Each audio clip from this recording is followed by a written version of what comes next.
bergabung kembali dengan Berita Pagi Tasikmalaya TV bersama saya Salma Nurul Ilma. Dalam 30 menit ke depan, kami akan membawakan sejumlah berita terhangat. Kekerasan seksual merupakan tindakan yang dilakukan dengan tujuan untuk memperoleh tindakan seksual atau tindakan lain yang diarahkan pada seksualitas seseorang dengan menggunakan paksaan tanpa memandang status hubungannya dengan korban, dikutip dari WHO tahun 2017.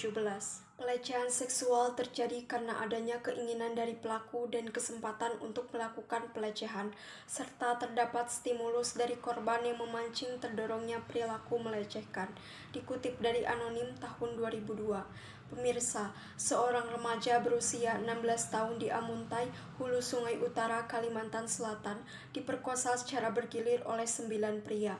Dilansir dari tribunwow.com, peristiwa tersebut terjadi sejak 29 April hingga 10 Mei tahun 2021. Bahkan, aksi pemerkosaan itu dilakukan di tempat dan waktu yang berbeda-beda. Kasat Reskrim Polres HSU, Ibtu M. Andi memastikan tersangka berjumlah 9 orang. Sebelumnya, polisi menduga pelaku pemerkosa berjumlah 17 orang. Para pelaku mulanya mengajak korban jalan-jalan, lalu membawanya ke tempat yang sepi. Pelakunya hanya 9 orang, bukan 17. Sebelum diperkosa, korban dicecoki minuman keras hingga mabuk dan tak sadarkan diri. Jelas Andi, dikutip dari kompas.com. Andi memastikan para tersangka memperkosa korban di tempat yang berbeda. Namun, ia menyebutkan perbuatan bejat itu dilakukan secara bergantian di 5 tempat. Menurut Andi, korban mulanya tak lapor polisi karena dalam keadaan tak sadar saat diperkosa. Korban juga mengalami ketakutan. Andi menyebut korban baru sadar setelah kasus terakhir yang dilakukan 4 dari 9 tersangka. Setelah itu, korban mengadu kepada sang paman dan melaporkan kejadian ini ke polisi. Dan polisi langsung bergerak cepat seusai mendapat laporan kasus pemerkosaan tersebut. 8 dari 9 tersangka ditangkap di rumah masing-masing. Sementara itu, 1 tersangka lainnya menyerahkan diri. 8 dari 9 tersangka berinisial M, MS, A, W, AN, H, PA, dan MSI. Kapolres HSU AKBP Afri Darmawan menyebut para pelaku berusia antara 20-30 tahun dan saling mengenal.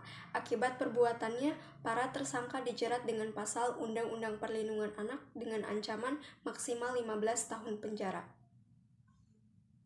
Pemirsa, informasi tadi sekaligus menutup perjumpaan kita kali ini. Saya Salma Nurul Ilma beserta kerabat kerja yang bertugas mengucapkan terima kasih atas perhatian Anda. Salam Tasikmalaya. 8 dari 10 perempuan di Indonesia pernah mengalami pelecehan seksual di ruang publik. Sementara mitos itu berkata pelecehan seksual hanya terjadi pada perempuan yang sedang sendiri, malam hari, di tempat sepi, berbusana mini. Siapa bilang? Data memang menunjukkan sebagian besar tindak pelecehan masih menyasar perempuan. Tapi coba dengar, lokasi yang paling banyak menjadi latar terjadinya pelecehan seksual. Jalan umum, transportasi publik, lalu sekolah dan kampus. Semuanya adalah ruang publik. Dan kasus pelecehan seksual di ruang publik ternyata paling tinggi bukan di malam hari, tapi terjadi di siang hari. Ya, siang hari tanpa gelap memberi kesempatan untuk sembunyi. Ditambah lagi, jenis pakaian yang dikenakan korban secara statistik bukanlah faktor signifikan. Jadi sudahi sajalah perbincangan tentang pelecehan seksual yang berangkat dari menakar ketelanjangan dan menghakimi korban. Faktanya, siapapun bisa menjadi sasaran pelecehan.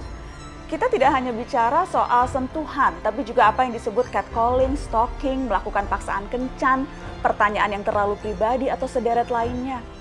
Juga pelecehan melalui dunia maya lewat komentar-komentar yang tidak sepatutnya. Teman-teman, pelecehan seksual di ruang publik ini bukan sebatas tentang berapa angka korban, tapi juga batu sandungan bagi sepak terjang perempuan. Kita perempuan jadi harus terbatasi ruang geraknya, diciutkan nyalinya, dipasung ekspresinya, diberatkan langkahnya, dan dibuat bertanya-tanya, apakah diri kita berharga? Ini semua terjadi di ruang publik, tempat yang seharusnya terlindungi karena tertoreh kata publik di sana. Bahkan semua itu kadang-kadang terjadi seketika di hadapan kita, sementara kita hanya menjelma sepasang mata yang terpaku dan membatu. mungkin terlalu terkejut, takut, bimbang, ragu-ragu,